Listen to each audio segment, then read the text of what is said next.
हमारे साथ इस समय है आरजेडी के वरिष्ठ नेता और राज्यसभा के सांसद Manoj Jha ji. Sir, supreme court ने कृषि कानूनों के ऊपर अपना फैसला दिया है। अभी उन्होंने कहा है कि स्टे लगाते हैं और कमेटी बना दी गई है। देखिए, मैं समझता हूँ कि सुप्रीम कोर्ट ने, माननीय सर्वोच्च न्यायालय ने एक पहलकदमी की है, सरकार को एक विंडो दिया है। अब सरकार अगर अपनी हठधर्मिता त्यागेगी तो इस विंडो से एक दरवाज़ा निकल सकता है। हमारा मानना है कि पूस की इन सर्द रातों में जो किसान हैं ना, वो चांद नहीं मांग रहे हैं, वो सिर्फ आपसे कह रहे हैं कि अहंकार त्यागो और खेत खलिहान और किसान किसानी की समझ सत्ता पक्ष के लोगों और विपक्ष के लोगों किसानों से बेहतर नहीं समझ सकते, तो इस मुगालते में कोई ना रहे।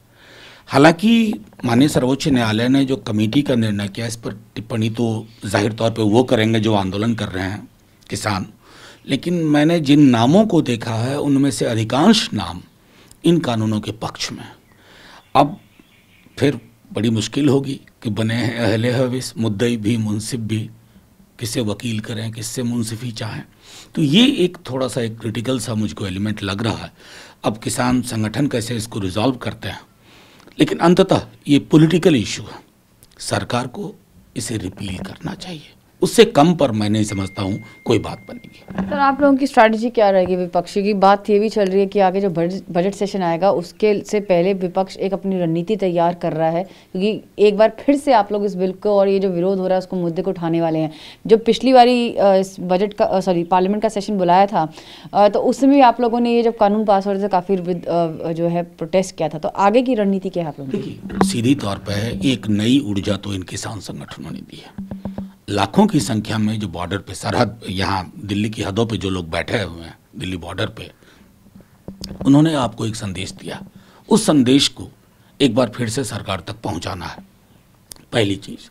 दूसरी चीज़, जब हम सदन में जिस तरह के हमने छवियां देखी, हम में से कई दल सुप्रीम कोर्ट भी गए, जैसे राष्ट्रीय जनता दल, डीएमके और कई संगठन भी गए। जाहिर तौर पर ये सारी लड़ाई ये पॉलिटिकल लड़ाई है। हमें सरकार से संवाद करना है। नई इमारत संसद की आप बना रहे हैं, लेकिन वैसी इमारतों का क्या फ़ायदा जब लोकतांत्रिक डायलॉग, जो संवाद की इबारत को ही आप ज़मींदोज़ कर रहे हैं।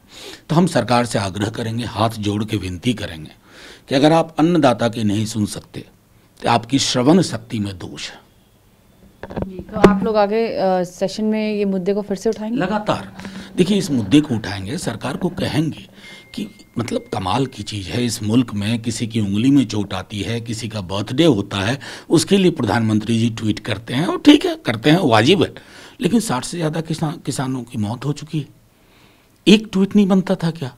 आप आज भी खालिस्तानी, पाकिस्तानी वगैरह ना जाने क्या कह रहे हो अपने लोगों, भारत माता की संतानों को। अब कहाँ ले जा रहे हैं इस मुल्क को साहब? किसके दबाव में आप काम कर रहे हैं?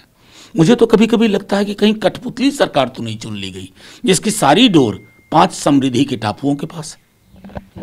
तो ये थे मनोज झा जी हमसे बात करते हुए। कैंपस एंड कपल के साथ मैं Supriya Bhardwaj, TV9 Bharatvarsh, Delhi. News top 9 रोज सुबह 7 बजे और शाम 7 बजे सिर्फ TV9 भारतवर्ष पर।